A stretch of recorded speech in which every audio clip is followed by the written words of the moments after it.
আসসালামু আলাইকুম, মামুন বলছি। পিএসপি বাংলা টিউটোরিয়ালে সকলকে স্বাগতম। আমরা গত পর্বে কন্ডিশনাল স্টেটমেন্ট নিয়ে আলোচনা করছি। If condition, if else condition, nested if else condition and switch statement, এগুলো নিয়ে আমরা আলোচনা করছি। তো আজকে আমরা যে বিষয়টা শুরু করতে যাচ্ছি সেইটা হচ্ছে পিএসপি লুপ, মানে পিএসপির একটা লুপ নিয়ে আলোচনা করব। লুপ অনেক গুরুত্বপূর্ণ একটা বিষয়। প্রচুর প্রচুর পরিমাণে ব্যবহার করতে হয় লুপ, অনেক কাজে লুপ ব্যবহার করতে হয়। লুপের ধারণাটা, সাপোজ আপনাকে একটা কাজ করতে বলা হলো যে আপনি প্রোগ্রামিক্যালি 1 থেকে 100 পর্যন্ত প্রিন্ট করে দেখান। আমাকে প্রথম লাইনে 1, তার দ্বিতীয় লাইনে 2, 3, 4, 5 এরকমভাবে 100 পর্যন্ত প্রিন্ট করে দেখান। তাহলে কী করবেন? Suppose echo 1, echo 2, echo 3, echo 4, echo 5, echo 6, echo 7 এইভাবে 100 বার করা কি সম্ভব?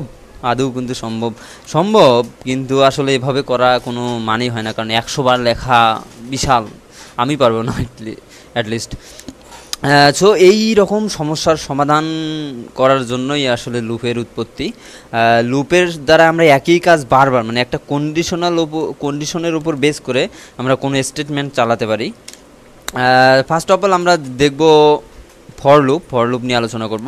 ফর লুপের স্ট্রাকচারটা হচ্ছে, প্রথমে ফর কিওয়ার্ড, দেন আমরা ফার্স্ট ব্র্যাকেট শুরু করব, তারপর সেকেন্ড ব্র্যাকেটের মাঝে আমাদের মেইন কোডটুকু থাকবে, যে মানে স্টেটমেন্টগুলো থাকবে, যে স্টেটমেন্টগুলো আমরা এক্সিকিউট করতে চাচ্ছি।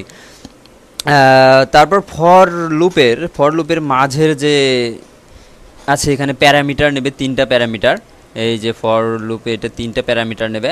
ফার্স্ট প্যারামিটারটি হচ্ছে ইনিশিয়াল কাউন্টার, মানে আমরা প্রথম কত থেকে শুরু করব। দেন সেকেন্ড প্যারামিটার হচ্ছে আমাদের কন্ডিশন, অ্যান্ড থার্ড প্যারামিটার হচ্ছে ইনক্রিমেন্ট বা ডিক্রিমেন্ট, আমরা যা কিছু করতে পারি।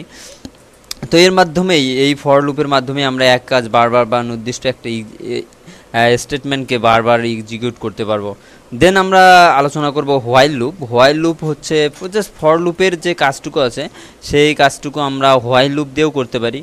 হোয়াইল লুপের স্ট্রাকচার হচ্ছে হোয়াইল কন্ডিশন ইজ ট্রু, মানে যতক্ষণ পর্যন্ত ট্রু হবে ততক্ষণ পর্যন্ত নিচের যে কোডটুকু আছে সেটুকু এক্সিকিউট হতে থাকবে, স্টেটমেন্টগুলো এক্সিকিউট হতে থাকবে, এবং নিচে আমরা আরও ইনিশিয়ালাইজেশন করে দিতে পারি। দেন আমরা দেখব ডু হোয়াইল লুপ। তো হোয়াইল লুপে একটু লক্ষ্য করি, হোয়াইল লুপে প্রথমে কন্ডিশন চেক করবে, কন্ডিশন সত্য হলে তারপর কাজ করবে, কিন্তু ডু হোয়াইল লুপে প্রথমে একবার কাজ করবে, তারপর কন্ডিশন চেক করবে। যদি কন্ডিশন ট্রু হয় তাহলে পরে আবার কাজ করবে, যদি ফলস হয় আর কাজ করবে না। তো আমরা দেখি, আজকে আমরা ফর লুপ নিয়ে দেখব। তো আমরা প্রোগ্রামিক্যালি কীভাবে ফর লুপ ব্যবহার করতে পারি সেইটা দেখব। তো আমরা একটা এখানে সি ড্রাইভে গিয়ে একটা ফাইল নিয়ে নিই, htdocs.php। এখানে আমরা দেখি ফর লুপ,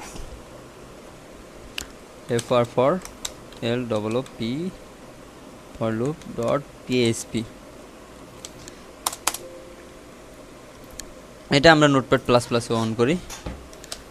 ওকে, PHP আমরা একটা নিলাম ফর। আমরা গঠনটা কিন্তু দেখেছি, এখানে 3টা প্যারামিটার থাকবে, এরকম তিনটা মানে এইখানে একটা, প্রথম একটা, দ্বিতীয় একটা, তৃতীয় একটা, এবং প্রত্যেকটা কিন্তু সেপারেট হবে সেমিকোলন দ্বারা, কমা না, প্রত্যেকটা সেমিকোলন দ্বারা সেপারেট হবে। এটা ভালোভাবে লক্ষ্য রাখতে হবে, কারণ এখানে অনেক ভুল হওয়ার সম্ভাবনা থাকে। আমি সাপোজ সেমিকোলন দিয়ে কমা দিয়ে করছেন কিন্তু বারবার এরর দেখাচ্ছে এরকম।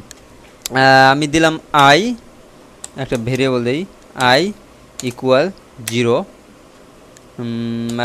0, দিলাম, হোয়াইল আই লেস দ্যান 10। যতক্ষণ পর্যন্ত আই 10 পর্যন্ত, আমরা যদি 1 থেকে শুরু করি তাহলে আমার কাউন্টিং সুবিধা হবে। লেস দ্যান অর ইকুয়াল 10, যতক্ষণ পর্যন্ত আই 10-এর চাইতে ছোট এবং অথবা সমান, এবং আই প্লাস প্লাস বা প্লাস প্লাস আই, যেইটা ইউজ করি না কোনো ব্যাপার না। তো এটা কতবার চলবে দেখুন, প্রথমে আয়ের মান 1, কন্ডিশন সত্য, এ কাজ করবে, কাজ করার পর সে আবার আয়ের মান 1 বৃদ্ধি করে নেবে, এখানে আই হবে, আয়ের মান 1 বৃদ্ধি করে নেবে, তখন 2 হলো, তবু কন্ডিশন সত্য, তারপর আর 1 বৃদ্ধি হবে 3 হবে, তবু কন্ডিশন সত্য, চলবে, এইভাবে চলতেই থাকবে। কতবার চলবে? যতবার আমরা চাচ্ছি। ইকো ওয়েলকাম একটা ব্রেক দেই।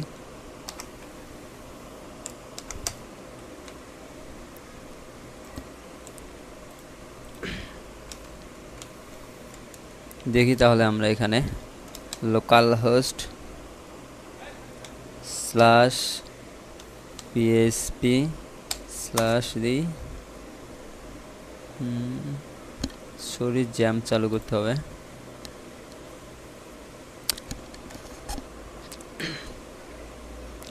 ওকে, চালু হয়ে গেছে। তো আমরা এখন দেখি, এখন চলে আসছে। তো আমরা খুঁজতেছি, আমরা দেখতে চাচ্ছি হচ্ছে আমাদের যে ফাইলটার নাম হচ্ছে ফর লুপ। ওকে, দেখুন 1 2 3 4 5 6 7 8 9 10, তো 10 বার প্রিন্ট হচ্ছে এইখানে দ্বারা। মানে আমরা একই কাজ বারবার, এখানে যদি আমরা কোনো একটা স্টেটমেন্ট থাকে যে আমরা একটি ইকো করছি, প্রিন্ট করছি, এটা কিন্তু বারবার এক্সিকিউট হচ্ছে। এটা কতবার হচ্ছে? আই থেকে 0 পর্যন্ত, যতক্ষণ পর্যন্ত না আই 10-এর চাইতে ছোট অথবা সমান হচ্ছে ততক্ষণ পর্যন্ত চলতেই থাকবে। যখন 10 হলো, 10 বার প্রিন্ট করে, তারপরে 11 বারের পর আই প্লাস প্লাস 11 হয়ে যাচ্ছে, তখন কিন্তু আর কন্ডিশন থাকছে না। এই যে ফার্স্ট স্টেটমেন্ট যেটা আছে, এইটা শুধু প্রথমবার এক্সিকিউট হবে, প্রথমবার জাস্ট ইনিশিয়াল করে দিল। এটা আমরা বাইরে ইনিশিয়াল করে জাস্ট এখানে ভেরিয়েবলটাও দিয়ে দিতে পারি, যে এরকম করতে পারি যে আই ইকুয়াল 1, এখানে শুধু আই দিলাম, এরকম করেও দিতে পারি, ব্যাপার না। দেন আমরা I less than, while I less than or equal 10, মানে যতক্ষণ পর্যন্ত 10, আমরা যদি 20 দিই তাহলে 20 বার পর্যন্ত প্রিন্ট হবে। তো আমরা এখানে আইটাও ইকো করে দিই, তাহলে আরও সুন্দর হবে। আই ডট, আমরা জানি কনকেটেনেশন দুইটা স্ট্রিংকে একত্রে করার জন্য। এখন যদি আমরা আউটপুটটা চেক করি, দেখুন 1 ওয়েলকাম, 2 ওয়েলকাম, 3 ওয়েলকাম, 10 ওয়েলকাম, এভাবে কিন্তু 1 2 3 4 5 6 7 8 9 10 পর্যন্ত প্রিন্ট হচ্ছে। তো আমরা 100 দিলে তাহলে দেখবেন 100 বার, মানে 100 বার প্রিন্ট হয়ে যাবে।